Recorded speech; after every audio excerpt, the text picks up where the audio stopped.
கண்டியில் 23 வயதான ஒரு இளம் குடும்ப பெண் ஒருவர் மர்மமான முறையில் உயிரிழந்திருக்கிறா. இது எப்படி நடந்ததுன்னு சொல்லி இந்த வீடியோவில் தெளிவா பார்க்கலாம். எல்லாருக்கும் வணக்கம், நான் கௌஷி. என்ன நடந்ததுன்னு பாத்தீங்கன்னு சொன்னா, நேற்றைய தினம் கண்டியில ஒரு 23 வயதான ஒரு இளம் பெண் ஒருவர் மர்மமான முறையில் உயிரிழந்திருக்கிறா. அவருடைய மரணத்துக்கு என்ன காரணம் என்று இதுவரைக்கும் கண்டுபிடிக்கப்படவில்லை. உயிரிழந்த பெண் திருமணமாகி கண்டியில் இருந்ததாக சொல்லப்படுது. குறித்த பெண்ணுக்கும் அந்த பெண்ணுடைய கணவருக்கும் குடும்ப பிரச்சனைகள் காரணமா இருந்திருக்குது. குடும்ப பிரச்சனைகள் இதுக்கு முதல் நடந்து குறித்த பெண் போலீசில் முறைப்பாடு செஞ்சிருக்கிறா. இந்த மரணம் சம்பந்தமாக குறித்த கணவரை போலீசார் விசாரித்த போது அந்த பெண் கணவர் கூறிய விடயம் இந்த மரணத்துக்கும் தனக்கும் எந்த விதமான சம்பந்தம் இல்லை என்றதை கூறியிருக்கிறார். தற்கொலை செய்துதான் தனது மனைவி உயிரிழந்திருக்கிறான்னு சொல்லி முதல் கட்ட விசாரணையில் குறித்த கணவர் கூறியிருக்கிறார். சம்பவம் நடந்த இரவு குறித்த கணவர் ஒரு இசை நிகழ்ச்சிக்கு போனதாகவும், இசை நிகழ்ச்சி எல்லாம் முடிந்து வீட்டுக்கு வரும்போது குறித்த மனைவி தூக்கிட்ட நிலையில் இருந்ததாகவும் முதல் கட்ட விசாரணைகள் கணவர் சொல்லியிருக்கிறார். குறித்த பெண்ணின் தாயார் மற்றும் உறவினர்கள் கூறும் விடயம் என்னன்னு சொன்னா, இவர்கள் இந்த குடும்பத்துக்குள்ள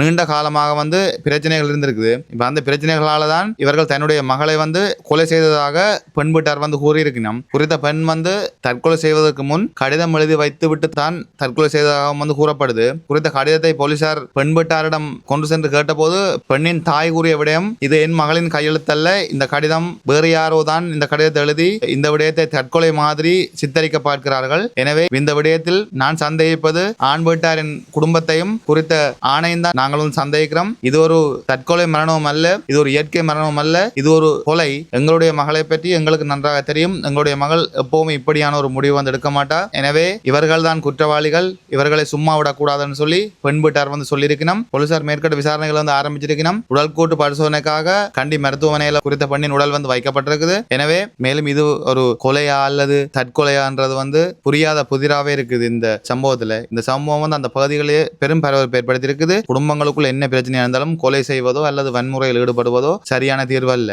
எந்த பிரச்சனையா இருந்தாலும் வன்முறை அதுக்கு ஒரு தீர்வு அல்ல. அதற்கு வேறு நிறைய வழிகள் இருக்குது. அந்த வழிகளை பின்பற்றி உங்களுக்கு சேர்ந்து வாழ பிடிக்கலண்டா நீங்கள் இருவரும் சட்டபூர்வம் பிரிஞ்சு போகலாம். அதுக்காக கொலைதான் ஒரு தீர்வு இல்ல. இப்படியான விடயங்களை கருத்துல நடந்து கொள்ளுங்கோ. வாழ்க்கைன்றது ஒரு முறைதான். அந்த வாழ்க்கையை பிடித்த மாதிரி பிடித்தவர்களோட உயிரோடு இருக்கிற வரைக்கும் சந்தோஷமா வாழணும். இது தவிர்த்து உங்களுக்கு ஒருவரோட வாழ பிடிக்க இல்லைண்டா சட்ட ரீதியாக அவர்களிடமிருந்து விவாகரத்து பெற்று நீங்கள் போய் உங்களுக்கு பிடித்த மாதிரி வாழலாம். இந்த வாழ்க்கைக்குள்ள இருந்து நீங்க காலம் ஃபுல்லா கஷ்டப்படணும் மட்டும் இல்ல, நீங்கள் அவர்களை கொலை செய்யணும் மட்டும் இல்ல.